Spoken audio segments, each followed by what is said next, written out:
लेकर प्रदेश की जो राजनीति है वो लगातार गर्मा रही है। अरावली को बचाने को लेकर कांग्रेस का मार्च कांग्रेस ने निकाला है। कांग्रेस नेता प्रताप सिंह खाचरेवास का ऐलान देखने को मिला है। सिविल लाइन से अंबेडकर सर्किल तक वो मार्च करेंगे।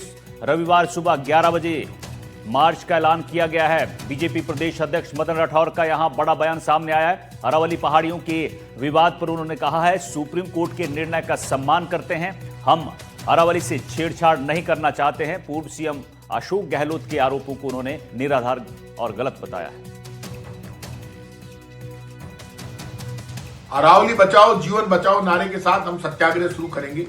कल मैं खुद मेरे घर से खाचरियावास हाउस से 11 बजे पैदल हमारे अंबेडकर सर्किल पे जाऊंगा, जहां बाबा साहब भीमराव अंबेडकर की मूर्ति लगी हुई है।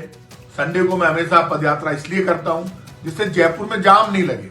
कल 45 मिनट तक वहां बैठकर बाबा साहब की छाया में बैठकर उनका आशीर्वाद लेकर और हम सत्याग्रह शुरू करेंगे, क्योंकि हमें मारने की तैयारी है। भारत सरकार की एक कमेटी ने गलत राय दे दी सुप्रीम कोर्ट को।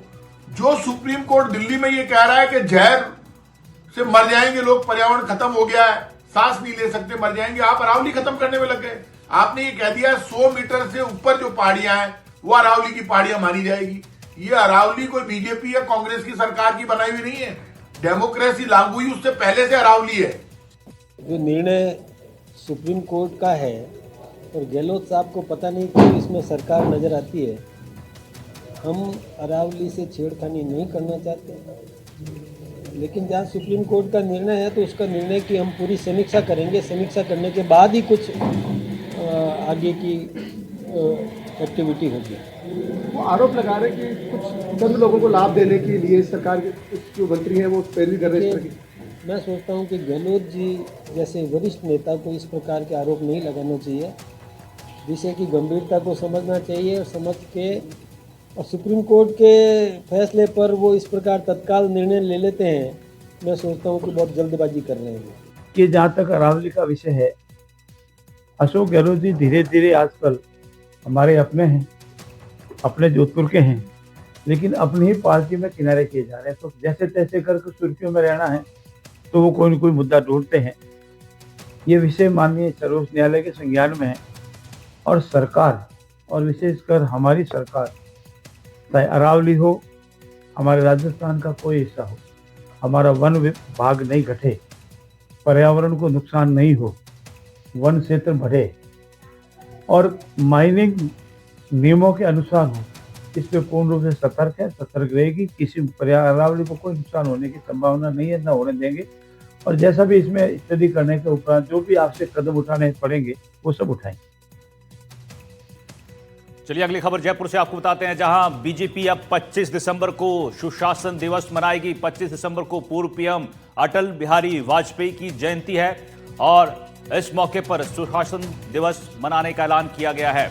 आपको बता दें कि बीजेपी ने प्रदेश मुख्यालय में प्रेस कॉन्फ्रेंस की है और इसमें पूर्व प्रदेश अध्यक्ष परनामी और महामंत्री बगड़ी मौजूद रहे। उन्होंने जानकारी दी है कि बीजेपी 25 दिसंबर को सुशासन दिवस मनाने जा रही है। अटल बिहारी वाजपेयी पूर्व प्रधानमंत्री हैं, उनकी जयंती के मौके पर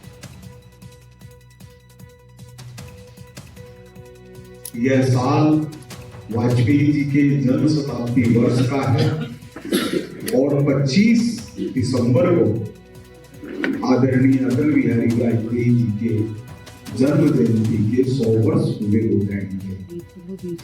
अटल जी को हम इस रूप में भी जानते हैं कि देश में ऐसा कोई शहर, कोई कस्बा नहीं जहां अटल जी के चरण नहीं पड़े। कोई भी ऐसी विचारधारा नहीं, कोई भी ऐसी पार्टी नहीं जिनके पास अटल जी के खिलाफ करने के लिए कुछ हो। अटल जी का मतलब भारत का अटल व्यक्तित्व। इस कार्यक्रम में हमारे राजस्थान प्रदेश के गवर्नर साहब भी आ रहे हैं,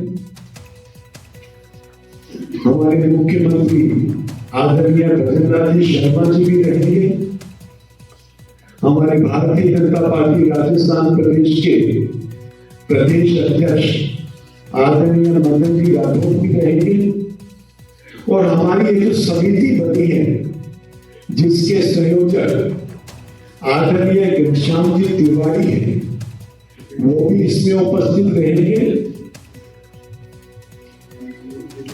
वो भी इसमें उपस्थित रहेंगे और उनके माध्यम से भी अटल जी के संस्मरण हम सबको सुनने को मिलेंगे।